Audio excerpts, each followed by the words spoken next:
Here at the Santa Monica College Museum of Arts, we have an exciting upcoming exhibition. This exhibition centers around the year's global theme, peace and security, managing conflict and violence in a turbulent world.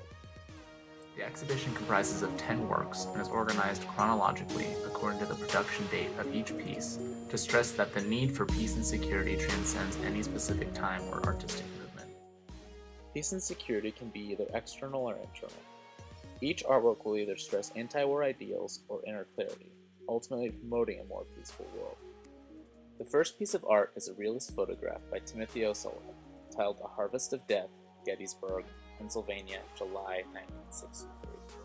We see that O'Sullivan used photojournalism in order to illustrate the devastations of war. Photography gives an image legitimacy and a greater sense of reality than that of paintings. Although O'Sullivan rearranged corpses to make the photos look more dramatic, he's accentuating the need for peace by exaggerating the devastation of war. The observer then moves on to see Mary Cassatt's The Child's Bath. Her impressionistic work employs radical devices of the time, such as cropped forms, bold patterns and outlines, and a flattened perspective, all influences from her study of Japanese woodblock prints. The elevated vantage point allows the viewer to witness the intimate interaction between mother and child, leaving the viewer with a feeling of security and safety accompanied by the tender care of her mother. The next work of art in our exhibition is Franz Marc's expressionistic painting titled Animal Destinies. His use of diagonal lines, as well as lack of use of vertical lines, along with deep color, creates a feeling of disorder, causing the viewer to have a chaotic sensation.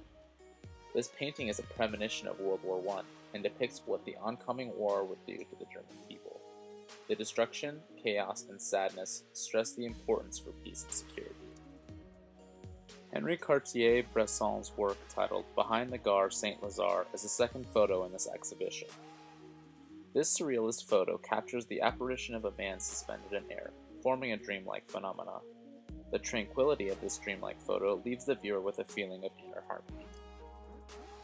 The observer then moves to Pablo Picasso's Cubist anti-war icon titled Guernica.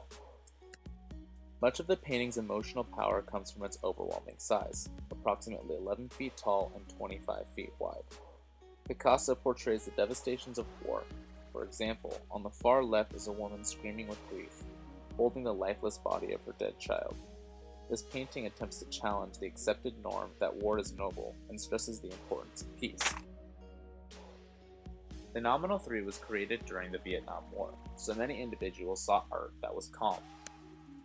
The exhibition is in a quiet standard room, providing the viewers with the security and simplicity they needed to deal with their complex, turbulent world.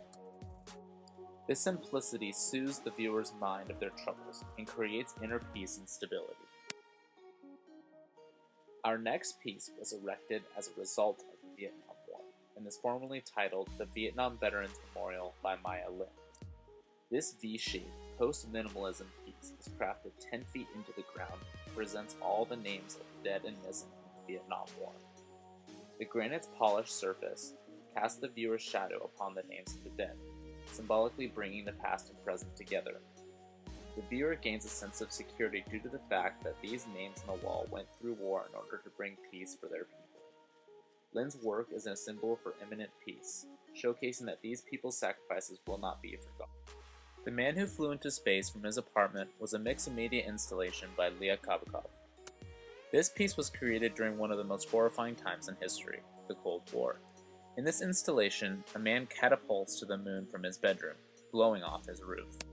We can see just how turbulent the climate of the world is, evident by the Communist and Soviet political party posters.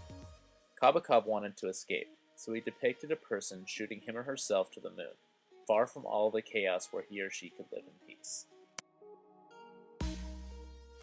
The next work in our exhibition is Felix Gonzalez Torres's Untitled Portrait of Ross. This contemporary work was born out of its own specific context during the 1980s, when the gay community was first enduring the AIDS epidemic. This piece employs minimalism as a means to convey its profound message about love, loss, and rebirth. Not only did this piece educate thousands about the lives of those suffering with the virus, it also provided a more secure world by expressing the importance of HIV prevention. The last work of art in this exhibition is Andreas Gursky's large-scale photo titled Shanghai. Gursky's minimalist influence of repetition of patterns suggests that even in this unstable, technologically advanced world, there is still clarity and harmony. He goes beyond minimalist ideals by heightening his sharpness, colors, and values of contrast. This suggests that the viewer too can alter his world like Gursky to make the world a better, more peaceful place.